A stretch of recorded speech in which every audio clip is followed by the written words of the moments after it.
I'm going to try to. I'm trying to analyze a sugya with you, and to see in the end how we apply what's called the Brisker derech. Rav Chaim Brisker, Soloveitchik's paternal grandfather, when he started at the yeshiva of Volozhin, introduced a whole new way of looking at halakhic discussions. And I'm going to try to process one of them with you this morning. The question of a double bris. If you have two brises, whether it's because of its twins, or whether it's because you have two boys getting a bris at the same time, if the Moel is doing both brisen, does he make a separate bracha for each bris, or is it all considered one? And can one bracha cover both brises? Case may be. It's an interesting sugya. There are certain things about twins. I know when my wife gave birth to twins, it was one delivery, just two kids, and the doctor did charge twice. I thought I'd get away with it, but I didn't. But if you're having twins, if they have two boys, it's one seuda. There's one meal for both boys, but when you put up a mezuzah, you make one bracha, and you put up many mezuzahs. So can the Moel make one bracha for two brisim? Obviously, the Moel will probably charge twice, but that's a separate issue. But this discussion was had among the Rishonim. The Gemara is not very clear on this, and in the end, we'll come to an interpretation that Rav Aaron Lichtenstein utilized in terms of the applying the Brisker derech to this. There's no Gemara that discusses what happens with a double bris.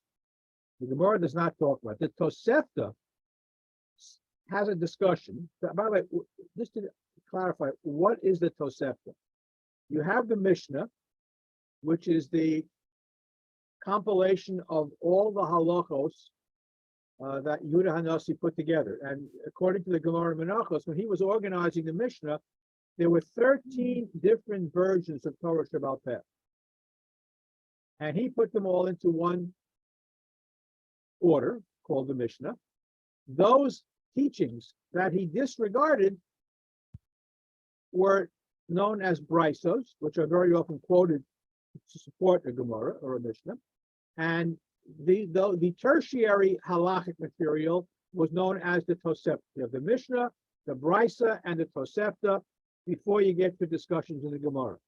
So the Gemara has no discussion about this. The Tosefta talks about if a person does 10 mitzvahs during the day, he makes a bracha on each mitzvah. If he's performing one mitzvah for the entire day, he makes one bracha. Now, it doesn't say what the case is in the first part of the Tosefta in the second half. Some of Farshim point out if the same mitzvah over and over again, then that mitzvah should be requiring a separate bracha each time you do the mitzvah. It's like the Vilna Gaon, for example. Every time he'd walk into the sukkah, he'd make a bracha, le'shev b'sukkah. He'd go out for a moment and come back in again, he'd make another bracha. We generally would make one bracha, and that suffices for that meal, so to speak. But if you're going back and forth all day long in the sukkah, he would make many brachas, whereas we don't. But here, what's the case here? A person can't do the same mitzvah over and over again, and you can't take now. Can you take a whole day to do a mitzvah? If you have a very slow shochet or a very slow mohel, maybe it'll take you a whole day. I once was invited to a bris where the father was a medical student. He's a resident. He's a resident, and he wanted to do the bris himself. And that was the longest bris in history, I think. it was painful to watch, but you could take a long time. Most brises go very quickly if the guy knows what he's doing. If he's not doesn't know what he's doing, or it's the first time he's doing it, it may take a little bit longer. So what's the discussion? If you have a showcase, it takes a long time. It's one bracha. But what if now the comparison is made, and this is a fascinating comparison of shechita to milah. A lot of the Rishonim talk about it. When a shochet slaughters animals, he doesn't make a separate bracha on every single animal. If it's cows or sheep, they're brought in one at a time to him, and he makes one bracha, and then he shechts a couple of animals. Then he pauses to sharpen his knife or get another knife, and for a second set, he can make a second bracha. But for the first couple of animals, and if he's doing them all in a line, you make one bracha. Like you're putting up a mezuzah, one bracha. So would the same thing apply to milah? If you have two milos, if a woman gives birth to twins or even triplets, and they're all boys, you make one bracha and do all three brises. So this is part of the discussion. And it's clear that you can make one bracha over multiple shvitos, and that's because it's theoretically possible to shecht a number of animals at one stroke. Now, this would apply, the Bali Ether points out, for example, chickens. You can line up half a dozen chickens, and with one stroke, you could shecht all 6 chickens. Not so easy to do with 6 cows or 6 sheep, but small animals you could do it with. So, however, milah, he points out, has to be done individually, and because each child is a separate individual. Put it that way. The technical characterization is gufin muchlochin. Each one requires a separate bracha. But again, this is not discussed anywhere in the Gemara. We're trying to tease it out from the Tosefta. Just like you can make one bracha on multiple shkitos, so theoretically you can make one bracha on multiple milos. And 1 cup of wine, and the whole thing can be done. Now, the Shulchan Aruch, again, how do we paskin, even though it's not discussed in the Gemara? The Shulchan Aruch paskins like the Rosh, that you don't make a second bracha. Even if the second baby wasn't present. Make one bracha, it'll cover both. The Ramah, who we follow, says that if there was a hefsek, if there was some type of interruption unrelated to the milah, or if the second baby the moel didn't have him in mind, then you'd have to make a separate bracha for the second milah. And the Shach points out in Yoredeya that our minhag is we always recite a separate bracha for each milah, because it's inevitable that there's going to be a hefsek between the two procedures. Now, and this is a whole separate discussion. When you're doing mitzvahs, having kavanah is key. And if there's any interruption in the flow of the kavanah for the mitzvah, it's a do-over. For example, we're all familiar when you wash your hands for hamosim. There can be no hefsek in between the tilas yadayim and hamosim. Now, tilas yadayim is the heksher mitzvah for the mitzvah most. The only thing you're allowed to do, you can ask for salt. That's part of the mitzvah. And which is why there shouldn't be too much of a time differential between the time you wash and the time you make a mosi. If you're having guests over, for example, and a lot of people washing at the same time, it's probably preferable for each guest to have their own lechem mishnah. Because if you're waiting for 6 people or 7 people or 8 people to wash, inevitably there's going to be a hefsek. People's mind will wander, they won't focus. And this is why many people, the Rosh especially points this out, when you have company over, the balabayas be the last person to wash. Because he'll have the kavanah at least from the time he washes until he sits down when everybody else has already washed to make hamosi for everybody else. Wally, Yes. If you make the bracha over again, why is that not a bracha levatula? What's the question again? I'm sorry, I didn't hear. If you make a bracha over, if there's a hefsek and you make a bracha over, Yes. so why is that not a bracha levatula? Well, it's not a bracha levatol. It's it could be called, yes. That's why we have to be careful about not interrupting our kavana and not having a hefsek. That's why we should minimize the amount of time between the bracha and the mitzvah. That's exactly why. So you don't get in the situation of making a bracha levatol or bracha l'shalom tzarich. There's a lot of serious issues there. That's why when you make a bracha, do the mitzvah right away and not have any pause. And I've seen in homes, everybody sits around and they're waiting for everybody to wash, and people's minds wander. And that's why if you have a lot of company, that each person should probably have their own lechem mishnah with the understanding that once they wash, they should make one hamotzi and not wait for somebody else. Wally, Yes. a classic case is by a wedding, by the chuppah, where you have with the Borei Pri Hagafen, where you insert the reading the ksuva so you can say the Borei Pri Hagafen 2 times. Otherwise, The reading you wouldn't have the reason to do it because you're creating a hefsek there. Well, what you're pointing out is very, very true. The reading the ksuba is not necessary for the wedding, but we institute the reading of the ksuba in order that there should be a hefsek, so you can make the next bracha. Exactly right. That's why it was instituted. In the Sephardic tradition, the Spanish Portuguese tradition, they don't read the ksuba at the wedding. How they get around the other bracha is a separate issue. But we do it purposely that there should be a hefsek so you can make the extra Borei Pri Hagafen. Okay.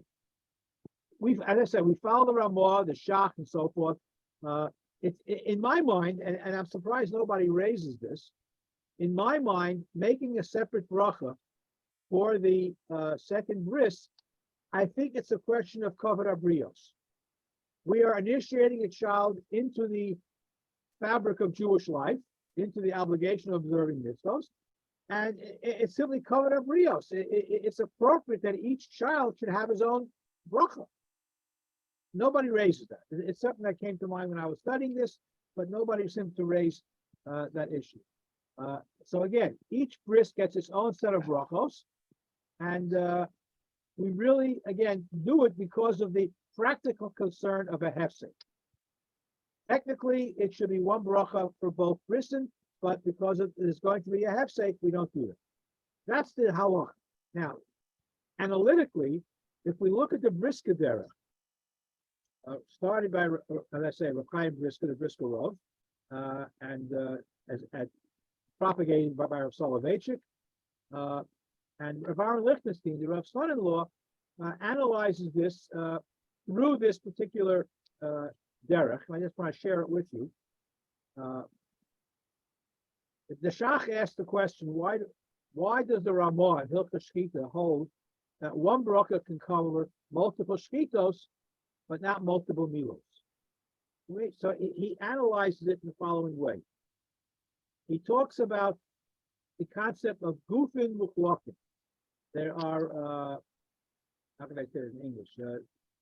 Separate categories, put it that way, that we're talking about. You would have, for example, the chefza and the gavra. It's a classical brisket distinction. The chefza is the mitzvah itself, and the gavra is the person involved in the mitzvah.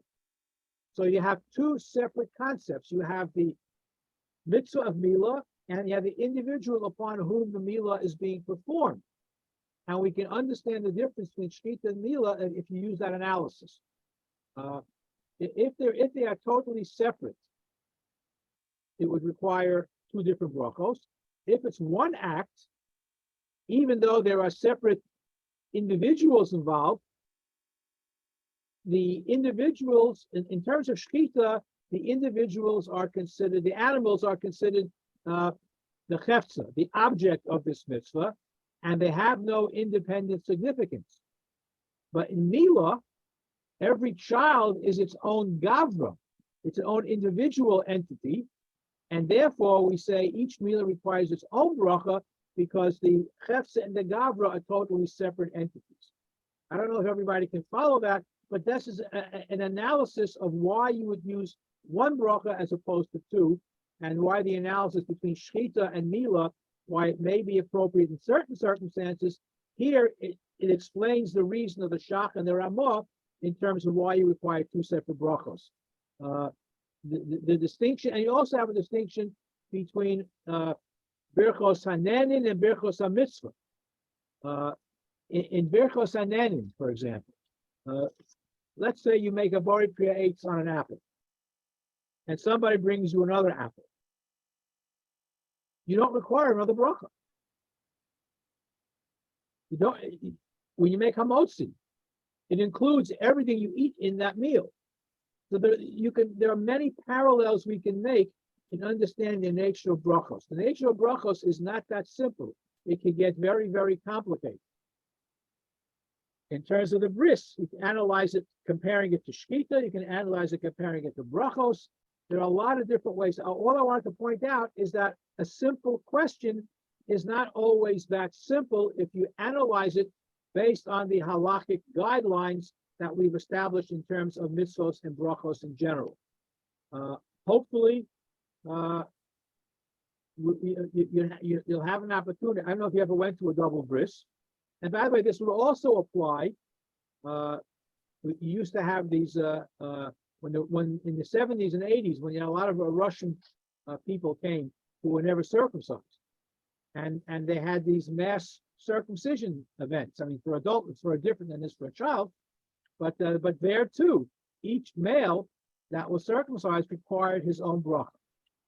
Just like you have these mass weddings, we used to have it at the field on high school football field. We used to have these mass weddings. Rabbi Kanelsky used to have.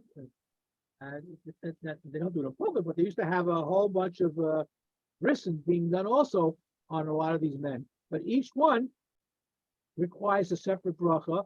Again, technically, it's because of hefsek. But halachically, if you're using the briska analysis, it's because the hefsek and the gavra are totally separate entities, and therefore each one requires its own bracha.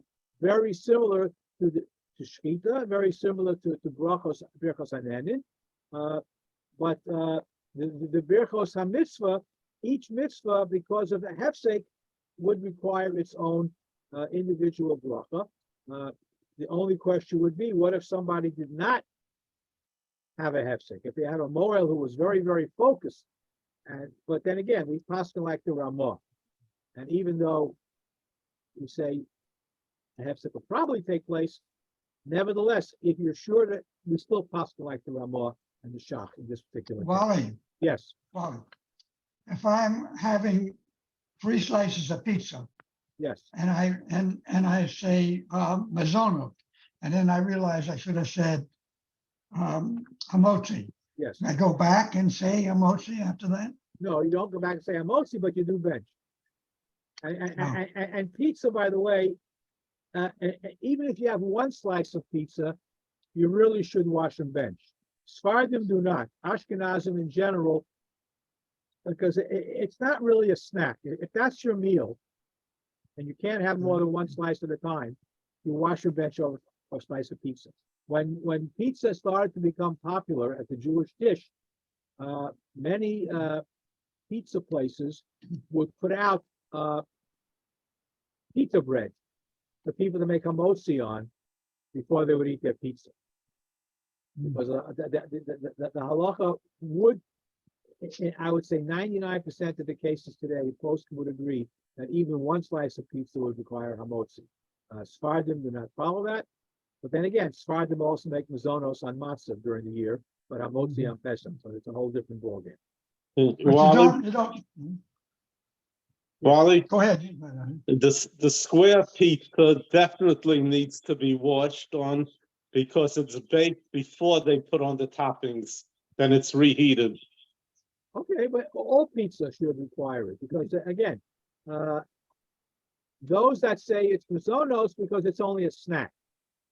But the truth is, a pizza is more than a snack. It's a meal. I agree with you. I wash on pizza, But I'm saying there's no question on the square pizza because they bake it so it rises and then they add the topping. Okay, I didn't know that, but all right, it's good to know. There's also, by the way, there's a question was raised years ago. You know, those very big pretzels that they sell, those huge, humongous pretzels, would probably also require you to wash and bench. Even though it's a pretzel, but it's baked like a piece of bread, just circled with salt. Fascinating. The subject of brachos is fascinating. The sixth parak of brachos, Kesad Mevarchin, is a very, very interesting parak to learn in terms of the Hilchos brachos. In any event, Dr. Greene, I talked to a bagel bakery once that does make pretzels, and they told me it's exactly the same bread. There's nothing. There's no fruit juice. It's exactly made like a bagel. So I wash on every pretzel. It's bread. Yeah. Okay. Anyhow, Any thoughts? anything else? Wally, Yes. so in the case with the twins, I just want to make sure I understand. They bring in baby one, but baby two is staying outside until baby one now is taken out. So it's almost like having two separate bristle, no? Yes. Because otherwise, if they were bringing both babies at the same time, then maybe you could say, do it one shot. But it's almost like having two different bristles. According to the Shulchan Aruch, even if the baby is not there, one bracha would suffice for both. According to the Shulchan Aruch, according to Mechaber, one bracha would suffice for both. As long as you know there's going to be a separate, I mean, not to have necessarily kavana for both bristles, but you know that there's another baby out there. Again, in that case, it's very similar to putting up a mezuzah or having multiple shvitos. Now, if the animals are not present when the shofet makes his bracha, then he has to make a separate bracha, unlike by a bris. But then we don't pass like the Shulchan Aruch, we pass like the Ramah, and he would hold that. But again, the question I have, which I didn't see raised by anybody, is simply a question of kavod abrios. Isn't each child entitled to his own bracha? And putting aside the technical requirements of a halacha of hefsek, it's, you know, Well, that's maybe that's law, so to speak. He's entitled to have his own bracha to bring him into the bris shlavim avinu. But that's maybe why the child too stays outside. So each one has their day. Well, this is how we do it. But again, from a strictly halachic analysis, if you know the child is there, even though he's not present. Now, look, if the Moel didn't know that there'd be a second kid at all, then there's no question it'll be two brachas. But if he knew there were twins, and they aren't both present at the same time, according to Shulchan Aruch, it's one bracha. According to Ramah, it's two brachas because of the technicality that there had to be a hefsek at some point, with everybody singing Simon of a Mazel Tov, or the person preparing the new set of instruments or gloves or whatever it might be. Practically speaking, it is a hefsek. But the halacha is looking at it from a halachic analysis, not necessarily from a sociological perspective, that I'd like to say. That it's not appropriate that each child shouldn't get his own bracha. But that's not raised. It's done strictly from a halachic perspective. Gufim, Ruchlokim, they're separate individuals. They're separate. Again, whether you analyze from Hefza and Gavra like the Briskers do, or you simply do it like the Ramah, because of Hefsek, bottom line is, if you have two brisen at one time, two separate brachos for twins, or if it's two children being converted, for example, things of that type. Anyhow, I thought it was a fascinating discussion, and I just wanted to share that with you. But this type of a shiur could take 3 hours if you go through all the parameters. But just to give you an idea that you see an event taking place, you aren't always aware of all the halakhic underpinnings that preceded it that allowed it to happen this way. Hundreds of years of discussion lead to this particular halacha psuka, but it was debated by the Rishonim in tremendous depth. What's fascinating that the Gemara doesn't talk about. There's no discussion about multiple brisim in the Gemara. So I don't know why that was. Maybe it's in a Masechta that we no longer have, got lost over the years. But it's just fascinating that this was not discussed directly in the Gemara because it had to have happened. Anyway, have a wonderful day out there. And Thank you, Wally.